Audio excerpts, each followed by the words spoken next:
আজ আমি আমার বন্ধুর বাড়িতে গিয়েছিলাম। কিছুক্ষণ পর আমার বন্ধু আমাকে তার মায়ের সাথে রেখে বাইরে গেল। সে তার প্রেমিকার সাথে দেখা করতে গিয়েছিল। বাড়িতে তখন শুধু আমি আর আমার বন্ধুর মা, যাকে আমি আন্টি বলে ডাকি, আমরা দুজনেই ছিলাম। হঠাৎ আন্টি আমাকে তার ঘরে ডাকলেন। সেখানে যাওয়ার পর আমি তাকে কিছুটা অন্যরকম ভাবে দেখলাম। আমি অবাক হয়ে গেলাম, কারণ সেই মুহূর্তে তার আচরণ কিছুটা অপ্রত্যাশিত ছিল।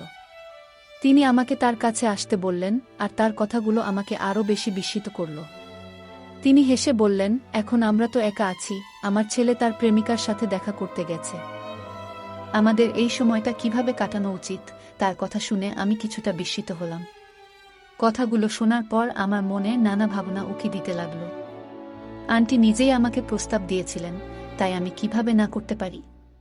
তাই আমি আন্টির পাশে বসলাম। তারপর আমি আন্টিকে, বন্ধুরা, আজকের গল্পটা অনেক বেশি স্পেশাল, তাই কেউ মিস করো না। আর দয়া করে গল্পগুলো ভালো লাগলে ভিডিওটি লাইক, শেয়ার এবং চ্যানেলটি সাবস্ক্রাইব করো প্লিজ। আমার নাম সুনীল। সম্প্রতি আমি একটি ডিগ্রি কলেজে ভর্তি হয়েছি। সেখানে আমার পরিচয় হয়েছিল কুণালের সাথে। ডিগ্রি কলেজে কুণালই ছিল আমার প্রথম বন্ধু। ভর্তি হওয়ার দিনেই তার সাথে দেখা হয় এবং খুব অল্প সময়ের মধ্যেই আমাদের গভীর বন্ধুত্ব হয়ে যায়। কুণাল খুবই আকর্ষণীয়, আর আমি বেশ শান্ত স্বভাবের ছিলাম। কুণাল এর মতো একজন আকর্ষণীয় ছেলের সাথে বন্ধুত্ব হওয়া আমার জন্য একটি বিশেষ ব্যাপার ছিল। খুব অল্প সময়ের মধ্যেই আমরা ভালো বন্ধু হয়ে গেলাম। কলেজ শুরু হওয়ার 1 মাস পরের কথা। সেদিন ছিল কুণালের জন্মদিন। যখন সে কলেজে এলো, আমি তাকে আমার সাথে মন্দিরে নিয়ে গেলাম। এরপর ক্লাস শেষ হলে কুণাল বলল, আজ বিকেলে আমি তোমায় নিতে আসব। আমার জন্মদিন উপলক্ষে মা বাড়িতে অনেক সুস্বাদু খাবার তৈরি করেছেন, তাই আজ আমার বাড়িতে খেতে আসতেই হবে। আমার অনেক বন্ধু আছে, কিন্তু তোমার মতো বিশ্বস্ত কেউ নেই, তাই আমি চাই তুমি অবশ্যই আমার বাড়িতে এসো। কুণাল এর কথাগুলো শুনে আমি তার প্রস্তাবে রাজি হলাম, কারণ বন্ধুত্বের এই টান আমার মন ছুঁয়ে গিয়েছিল। তুমি তো সবসময় বাইরের খাবার খাও, বাড়ির খাবারের স্বাদ পাও না। আমার মায়ের রান্নায় খুবই স্বাদ। কুণাল তার মায়ের হাতের রান্নার প্রশংসা করছিল। সে আগেও অনেকবার তার জীবনের নানা কথা আমার সঙ্গে শেয়ার করেছে, তাই তার সম্পর্কে আমার অনেক কিছু জানা ছিল। তার বাবা ছিলেন না, তার মা একাই তাকে বড় করেছেন। এসব কথাও কুণাল এর মুখেই প্রথম শুনেছিলাম। সেদিন সন্ধ্যায় কুণাল আমাকে নিতে এলো। আমি তৈরি হয়ে তার বাড়ির দিকে রওনা দিলাম, তার জন্মদিনের উপলক্ষে তার মায়ের হাতে তৈরি সুস্বাদু খাবার খেতে। বাড়িতে ঢুকতেই আমি একটি মেয়ে দেখতে পেলাম। সে পানির গ্লাস হাতে দাঁড়িয়েছিল। তাকে দেখে আমি অবাক হয়ে কুণালকে জিজ্ঞেস করলাম, তুমি তো বলেছিলে তুমি আর তোমার মা একাই থাকো, তোমার তো আর কেউ নেই, তাহলে এই মেয়েকে তোমার বোন নাকি? কুণাল আর তার সাথে মেয়েটি হেসে উঠল। কুণাল আমার কাঁধে হাত রেখে বলল, বন্ধু, এ আমার বোন না, এ আমার মা, আমার জীবনের সেরা মা। তিনি একাই আমাকে অনেক কষ্ট করে মানুষ করেছেন। তুমি যেটা ভেবেছ সেটা অনেকের ভাবনায় আসে। যখনই মা আমাকে নিয়ে মার্কেটে যান, অনেকেই আমাদের ভাইবোন মনে করে।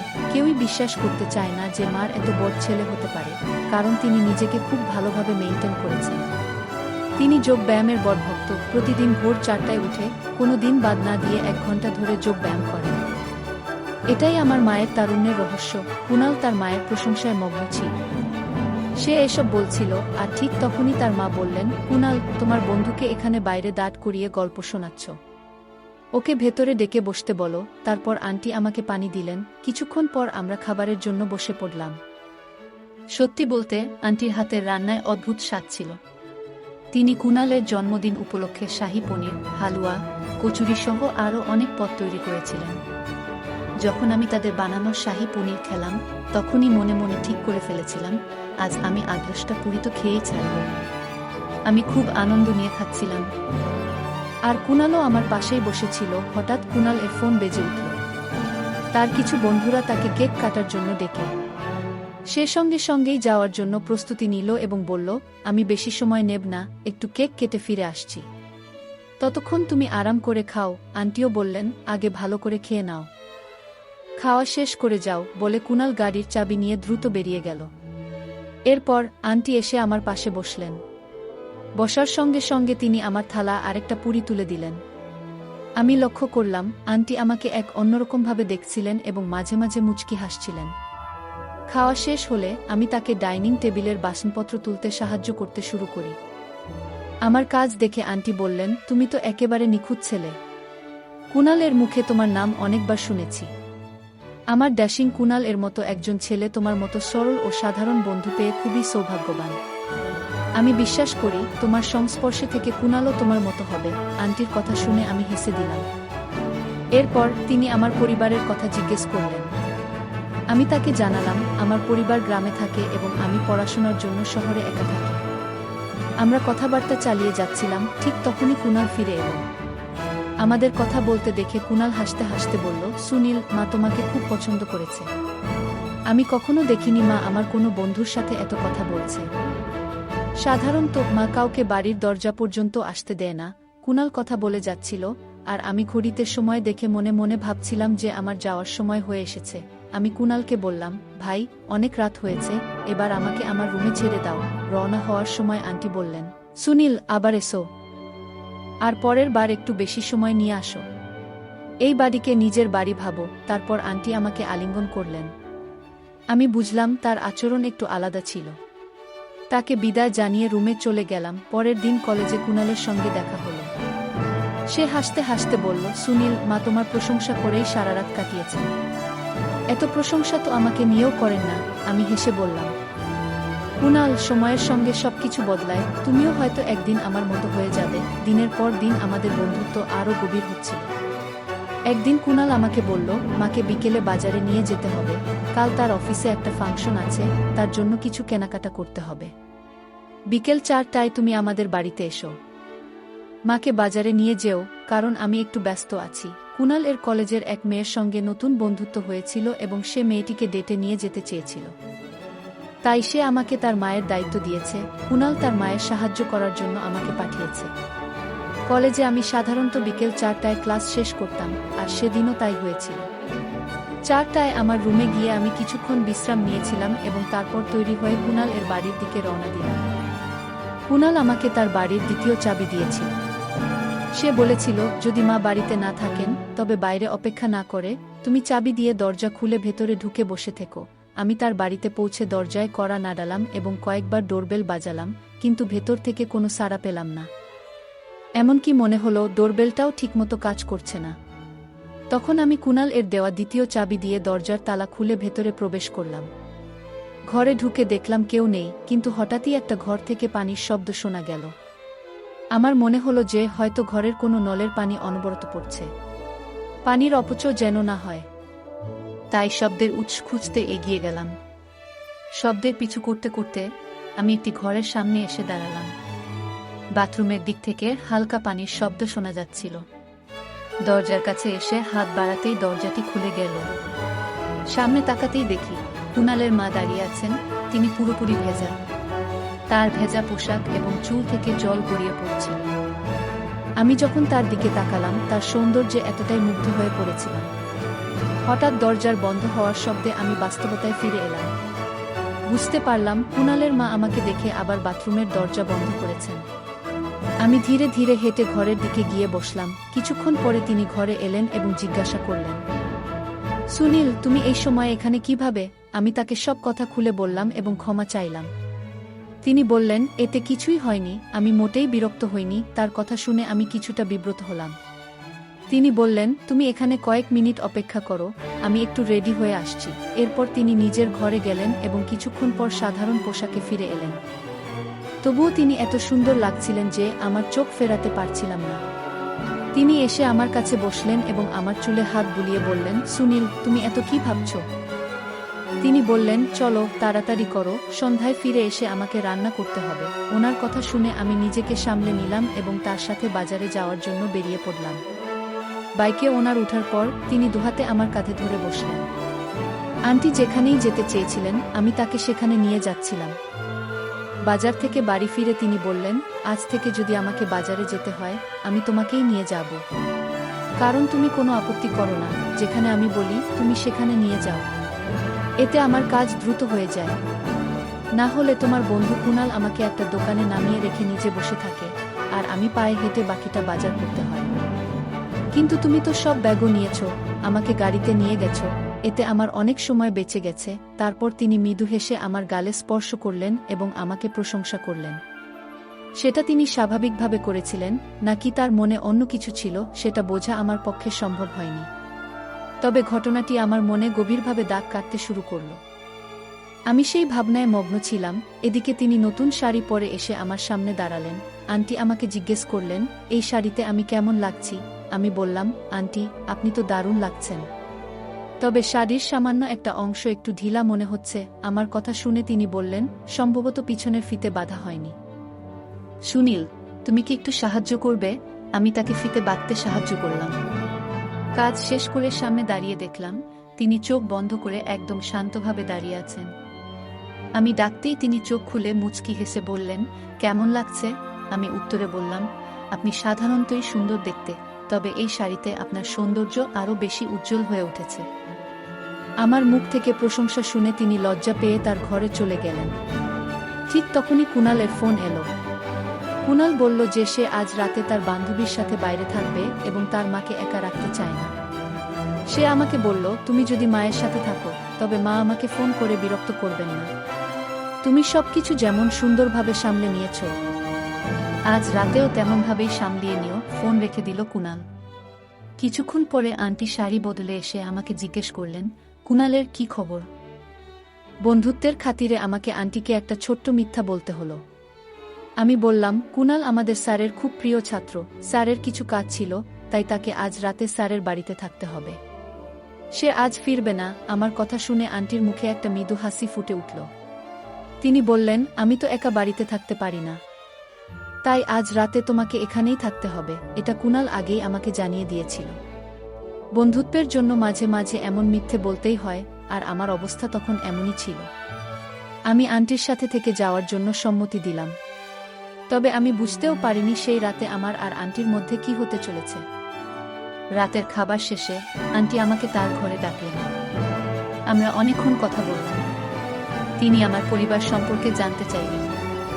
আমি বললাম, আমার বাবা মা গ্রামে কৃষিকাজ করেন, আর আমি শহরে পড়াশোনার জন্য একা থাকি। শহরে আমার আর কেউ নেই। আমি কথা বলতে বলতে হঠাৎ থেমে গেলাম যখন আন্টি আমার মুখের উপর হাত রাখলেন। তিনি বললেন, সুনীল, এমন কথা আর কখনো বলো না। মনে রেখো, এখানে তুমি একা নও, আমি আছি তোমার পাশে। তুমি কখনো একা নও। আন্টির কথায় যেন একটু দ্বিধা ছিল। তিনি কিছু বলার আগে হঠাৎ কুণালের নাম উল্লেখ করলেন, তবে তার দৃষ্টিতে কিছুটা অস্বাভাবিকতা লক্ষ্য করলাম। বয়সের কারণে আমি তার দৃষ্টির পরিবর্তন বুঝতে পারছিলাম। এই পরিস্থিতি এড়াতে আমি মৃদু কাশির ভান করলাম। আমাকে কাশতে দেখে তিনি হাসলেন এবং পানি এনে পাশে বসে পড়লেন। আমি বললাম, আন্টি, রাতে জিন্স পরে ঘুমাতে একটু অস্বস্তি হয় আমার। কুণালের কোনো আরামদায়ক পোশাক থাকলে দিন, আমি সেটা পরে ঘুমাতে চাই। তিনি বললেন, কুণালের ঘর থেকে আলমারি খুলে নিজেই কাপড় নিয়ে নাও।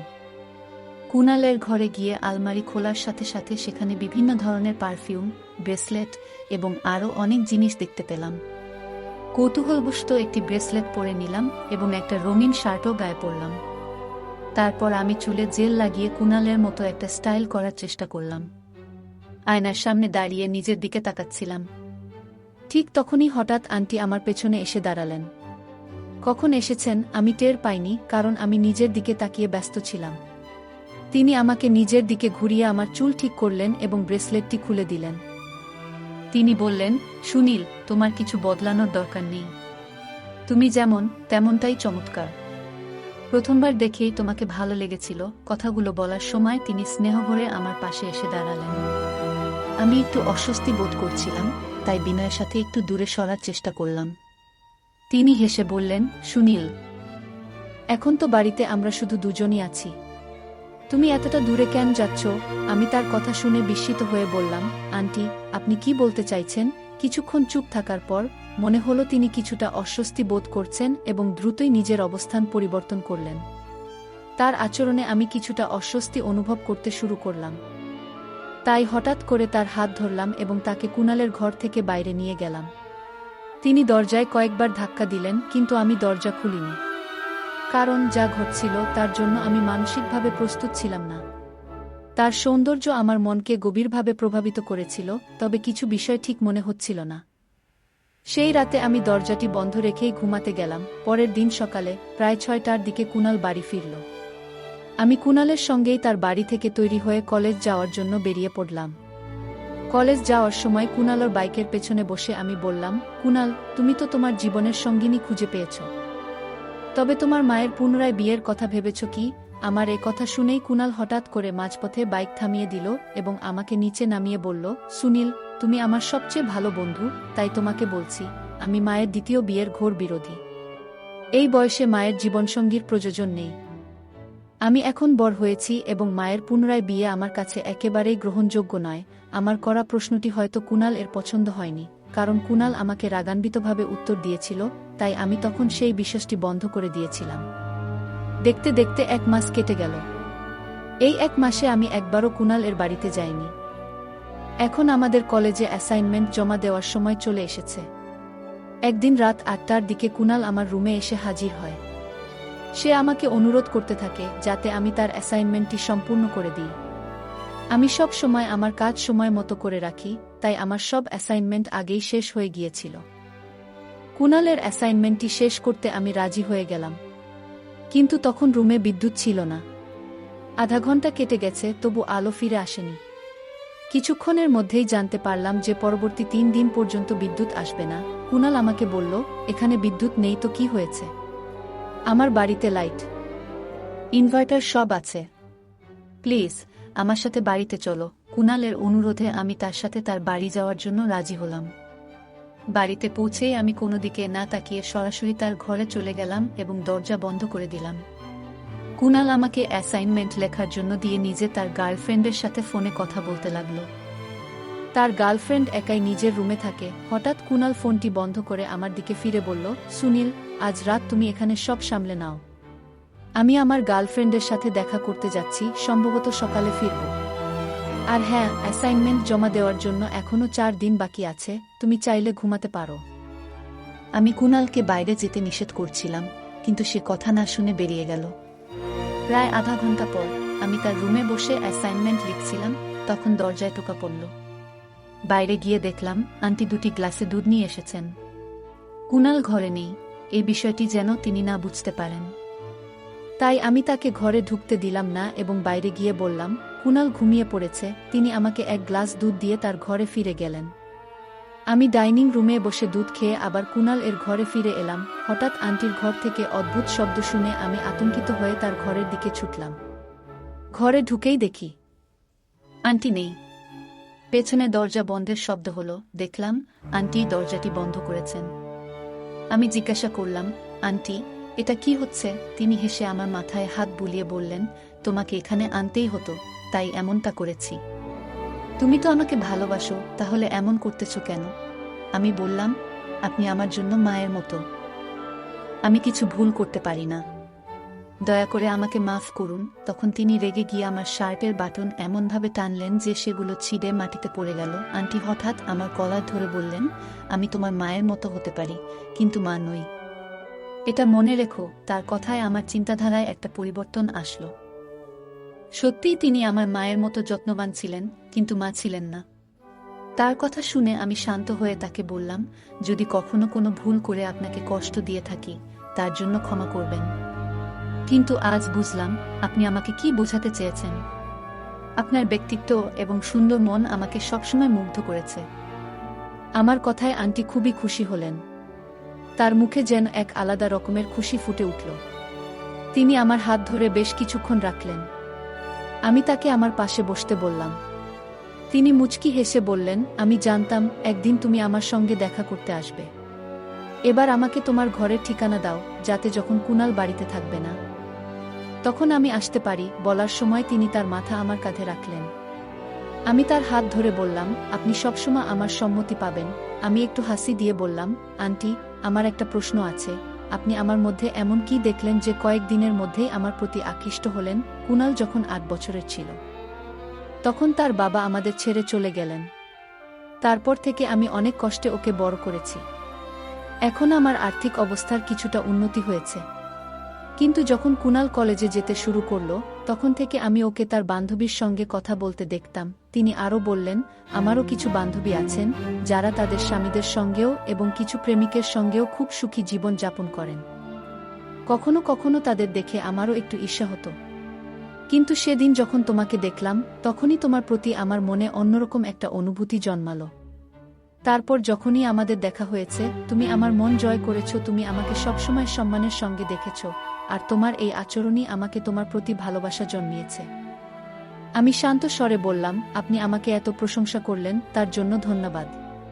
তবে যদি কুনাল এটা জেনে যায়, তখন কি করবেন? আন্টি মুচকি হেসে বললেন, সেটা পরে দেখা যাবে। এখন আমি শুধু কিছু সুন্দর মুহূর্ত কাটাতে চাই, যার জন্য আমি বহুদিন ধরে অপেক্ষায় ছিলাম। তিনি কাছে আসার চেষ্টা করছিলেন। আমি শান্তভাবে বললাম, আন্টি, আপনি যা খুঁজছেন তা সাময়িক শান্তি নয়। আপনার কথাবার্তা থেকে বোঝা যাচ্ছে আপনি এমন একজনকে খুঁজছেন যে আপনাকে সারা জীবন ভালোবাসবে এবং যত্ন করবে। আমি আপনার মঙ্গলের জন্য বলছি, তবে আপনি এই বিষয়টি ভুলভাবে দেখছেন। আমি আরও বললাম, যদি আপনি প্রকৃত ভালোবাসা এবং সাময়িক অনুভূতির মধ্যে পার্থক্য বুঝতে পারেন, তাহলে নিজের প্রয়োজনগুলো আরও স্পষ্টভাবে উপলব্ধি করতে পারবেন। আমি আন্টির দিকে তাকিয়ে শান্তভাবে বললাম, আপনি যদি সত্যিই বিষয়টি বুঝতেন, তবে আপনি এমন সিদ্ধান্ত নিতেন না। আপনার সৌন্দর্য আমার কাছেও দৃষ্টিগোচর, কিন্তু কিছু সম্পর্কের সীমা আছে যা আমরা কখনো অতিক্রম করতে পারি না। আপনাকে এটা বুঝতে হবে যে আপনার কি প্রয়োজন। যদি আপনি শুধু আবেগের বশে আমার সঙ্গে কিছুটা সময় কাটান, তাহলে পরে আপনাকে সেই মুহূর্তগুলোর জন্য অনেক আফসোস হবে। কারণ এই ধরনের সম্পর্ক কখনো সমাজে স্বীকৃত হতে পারে না। আর আমাদের সম্পর্কেও কোনো ভিন্ন নাম দেওয়া যাবে না। আমার কথাগুলো শুনে আন্টির চোখে এক ধরনের উপলব্ধির ছাপ পড়ল। তিনি ধীরে ধীরে মাথা নেড়ে মেনে নিলেন। তারপর তিনি আমার কাছে ক্ষমা চাইলেন এবং আমি যখন তার ঘর থেকে বেরিয়ে আসছিলাম, তিনি আমাকে আর থামানোর চেষ্টা করেননি। আমি কুনালের ঘরে ঢুকতেই দেখি কিছুক্ষণ পর কুনাল জানালা দিয়ে ভেতরে ঢুকল। তার হঠাৎ ফিরে আসার কারণ জিজ্ঞাসা করতেই সে বলল, আমার বান্ধবীর মাথায় একটু ব্যথা ছিল, তাই ওকে মেডিকেল থেকে ওষুধ এনে দিলাম।